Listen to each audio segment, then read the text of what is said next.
Saudara, kita beralih ke informasi lainnya. Puluhan pegawai negeri sipil dan pegawai kontrak di Sekretariat Daerah Kabupaten Nagan Raya dilakukan swab PCR secara massal. Hal itu dilakukan setelah salah seorang kabak di lingkup Sekdakap setempat positif COVID-19. Pelaksanaan swab massal berlangsung di kantor Bupati Nagan Raya. Berikut informasi selengkapnya. Dinas Kesehatan Nagan Raya melakukan swab PCR secara mendadak terhadap puluhan ASN serta pegawai kontrak di Sekdakap Nagan Raya. Mereka satu persatu di swab PCR oleh petugas dari Dinkes tempat. Swab PCR secara massal dilakukan setelah seorang kepala bagian di lingkup Sekdakap terkonfirmasi positif COVID-19 berdasarkan hasil swab PCR yang dikeluarkan Balitbangkes Aceh beberapa hari yang lalu.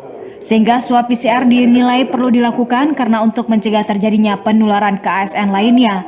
Terlihat sejumlah ASN dan pegawai kontrak mengantri untuk dilakukan swab oleh petugas dari Dinas Kesehatan Kabupaten setempat.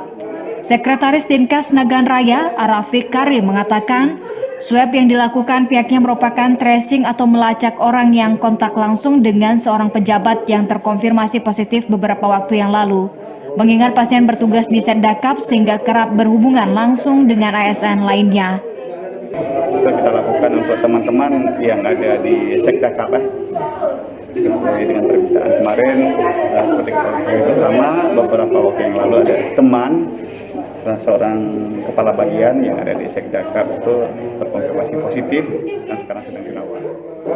Swab massal yang dilakukan Dinkes Nagan Raya juga sebagai upaya memutus mata rantai penyebaran COVID-19 di wilayah itu. Dari Nagan Raya, Zisa Putra, TVRI melaporkan.